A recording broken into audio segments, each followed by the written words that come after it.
Credit Report conversa agora com o Lúcio Daniel, sócio da ESEC, consultoria especializada em recrutamento executivo para alto escalão. Tudo bem, Lúcio? Como vai? Tudo bem, André? Ótimo.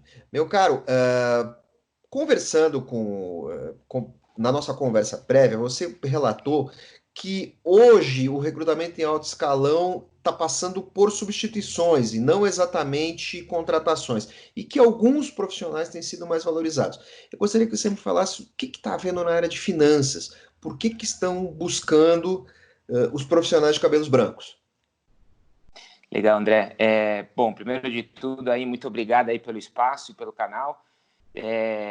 Eu sou um dos responsáveis da ESEC, sou sócio lá na ESEC e cuido de 2 mercados em específico, né, varejo e consumo, e tenho uma especialização muito clara em finanças que foi, durante muitos anos da minha vida, do lado executivo, e hoje como recrutador, né, um dos meus principais pilares. Então, eu acho que primeiro vale ressaltar a crise que a gente está vivendo, que é uma crise totalmente atípica. A gente nunca viu algo parecido, já viveu várias crises, né, pensando em Brasil e, obviamente, o mundo, mas acho que essa aqui, em termos de mudança, tendência, ela é, com certeza, uma das mais fortes. O que eu vejo é uma mudança não só de característica de soft skills dos executivos, mas uma mudança muito clara de perfil em algumas disciplinas. Finanças é uma delas.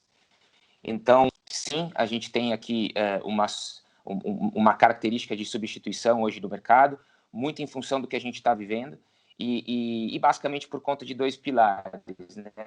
O gerenciamento de crise. Hoje a gente vive um contexto super complicado, e eu acho que se não for um profissional de finanças que já viveu, que já conseguiu entender e liderar o time e a empresa numa crise. Então, acho que sim, tem um momento de substituição e não contratação adicional, né? Vale ressaltar isso. A gente não tem posições novas, a gente fala basicamente de substituição. Quando você fala de busca de profissionais com capacidade de lidar com crise, capacidade de liderar equipes, a gente está falando de profissionais mais velhos, né?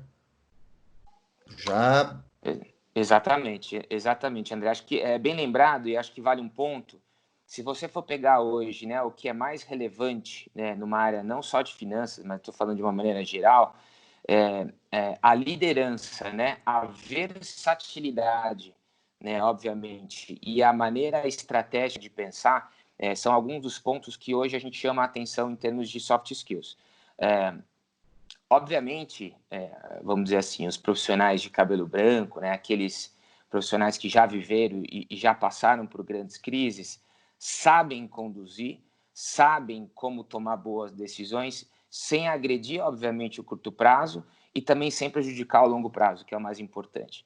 O que a gente viu, André, é que alguns profissionais que são mais jovens e que pegaram, obviamente, uma ascensão muito grande no mercado desses últimos anos, quando chega num momento como esse de crise, acaba se perdendo em alguns pontos e acabam tomando decisões que no curto prazo podem fazer sentido, mas no longo prazo às vezes atrapalham as empresas. O que acontece? A gente chama da volta dos cabelos brancos exatamente por conta disso. São profissionais que já viveram isso, sabem liderar, sabem, obviamente, olhar a companhia no ponto mais estratégico, vão pegar finanças, olhar P&L, fazer, obviamente, várias previsões, poder liderar a equipe, acho que no momento como esse, falar de caixa, tomar decisões às vezes duras. Então, eu acho que isso é muito pertinente aos profissionais realmente que já viveram isso e que hoje têm uma senioridade diferente. Diria, como você, cabelos brancos, né? Eu traduzo isso em senioridade e, obviamente, boas bagagens. Esse pessoal também precisa, esses profissionais também precisam ter como habilidade uma boa capacidade de negociação, porque o principal, pelo que eu tenho ouvido dos donos de empresa, o principal objetivo nesse momento é preservar caixa. Você tem que preservar caixa para preservar empregos e preservar a empresa. É por aí? Sim, basicamente, né? Eu vou te dar alguns exemplos super legais, mas caixa é o que faz a empresa, obviamente, sobreviver. é o que a gente viu as empresas na crise correndo atrás, de um lado ou de outro, porque de um lado, como cliente ou fornecedor, você tem uma negociação de poder negociar prazo de pagamento e, obviamente, do outro lado, recebimento. Quando você tem esse descasamento, obviamente, a tomada de recurso, principalmente nesse momento, ele é muito importante. Então, o que acontece? Os grandes profissionais da área de finanças saem para buscar recursos no mercado, dinheiro, obviamente dinheiros mais baratos ou até fora do Brasil, tiveram grandes companhias que captaram fora do Brasil pela oportunidade. A gente vê governo também, obviamente, conduzindo, né, esse cenário e liderando, né, acho que essa questão de liberação de crédito e uma série de outras iniciativas para preservar não só emprego, mas, obviamente, pensando em consumo que gira o nosso PIB. Mas quando você fala de caixa, a gente fala, obviamente, da sobrevivência das empresas. Então, o financeiro, ele basicamente, ele acaba entrando nesse cenário por conta da previsão de caixa e, obviamente, o quanto ele deve tomar ou o quanto ele não deve tomar. A negociação, ela entra exatamente nesse sentido. Então, tomar caixa não é tão simples quanto parece. Obviamente, cabe a um bom financista, vamos dizer assim, a esse recurso. Então, sim, caixa é uma das preocupações maiores do mercado. Vocês têm dificuldade, tem que fazer um garimpo muito grande para encontrar esses profissionais, ou em muitas empresas eles estão ali num cantinho atuando em atividades secundárias? Como é que é isso? Quando a gente vai buscar um bom financeiro, né, obviamente quando você olha para esse lado, né, e esse viés, vamos dizer assim, da tesouraria, onde o fluxo de caixa, a tomada de recurso, empréstimos e outras operações estruturadas, elas são bastante pertinentes, a gente sabe que tem grandes escolas, tem grandes segmentos que o financeiro já é muito bem formado nesse critério. Vou te dar um exemplo.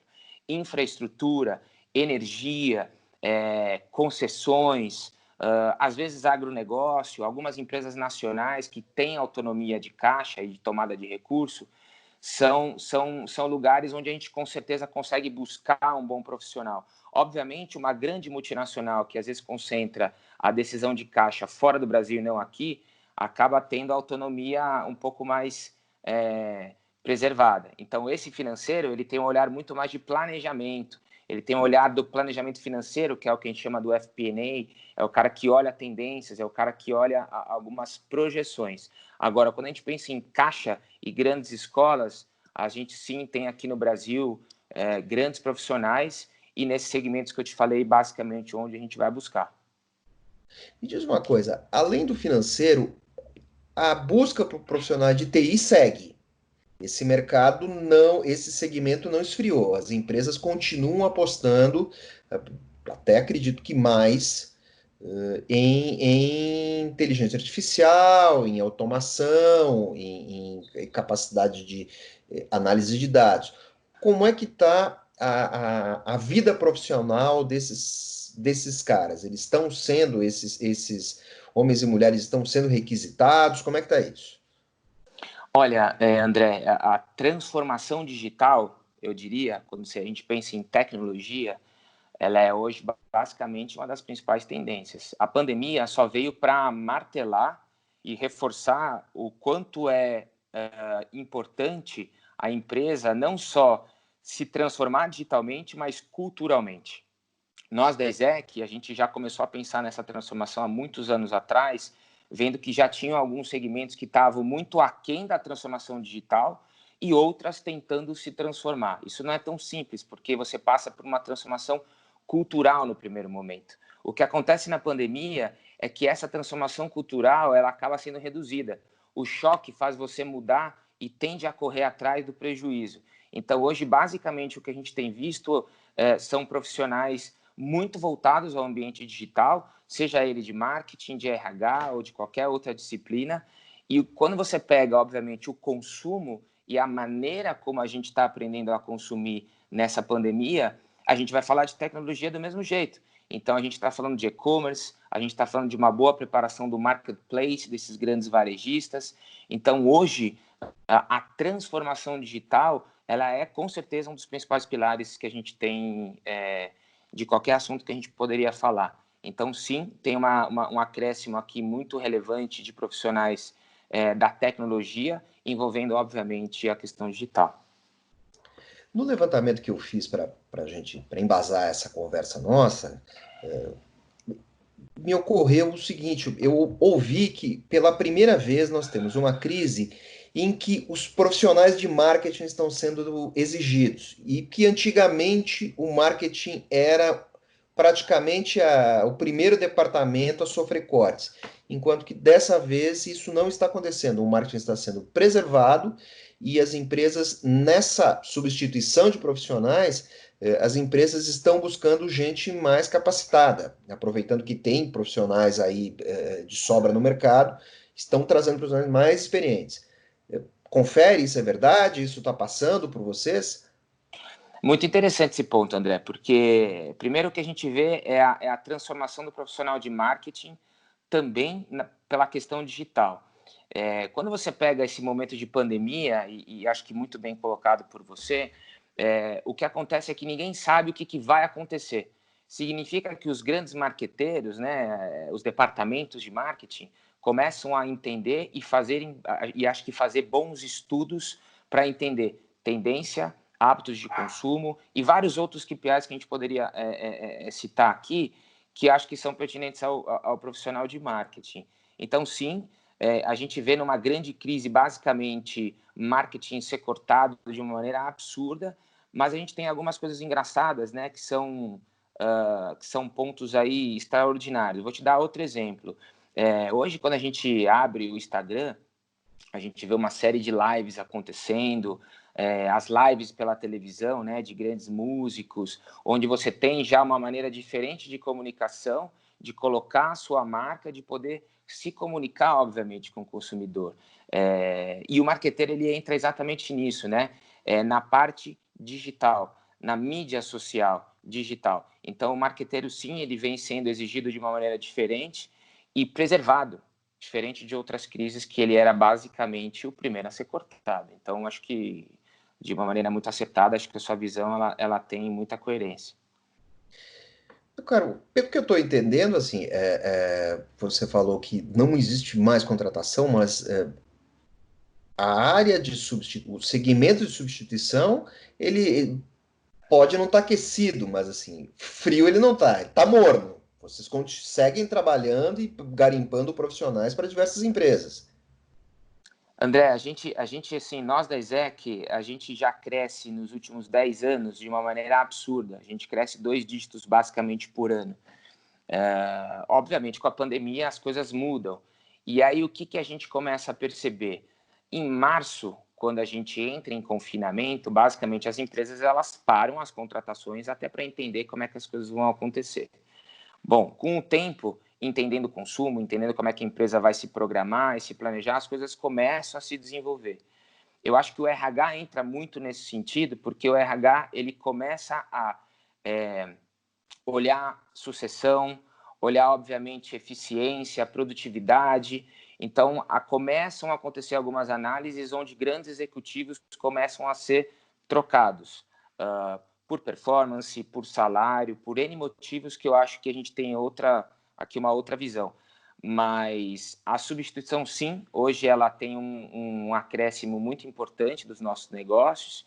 A gente vê, obviamente, posições novas, né, e posições que já estavam no pipeline de algumas companhias acontecerem, obviamente de uma maneira mais singela. A pandemia faz com que todo mundo pense como no molde um pouco mais conservador, mas nós da ESEC a gente consegue atacar nessas duas frentes. Então, muita substituição, poucas vagas novas e, como eu te falei, né, trazendo um pouco dessa transformação digital, esse olhar, acho que diferenciado, que a nossa área de Leadership Advisory ataca, eu acho que são 2 grandes pilares que a gente vem fazendo de maneira muito intensa com os nossos clientes. Transformação cultural por conta da transformação digital, ou para quem já está preparado culturalmente, entrar, obviamente, na parte digital em grandes projetos de transformação digital. Então, a gente vem surfando uma onda positiva, obviamente com cautela, né? Sem nenhum demérito, né? mas a gente vem se beneficiando realmente de substituição e poucas vagas novas. Perfeito, muito obrigado. Money Report conversou agora com o Lúcio Daniel, sócio da ESEC, consultoria de recrutamento executivo para alto escalão. Lúcio, muito obrigado. Obrigado a você, André. Prazer.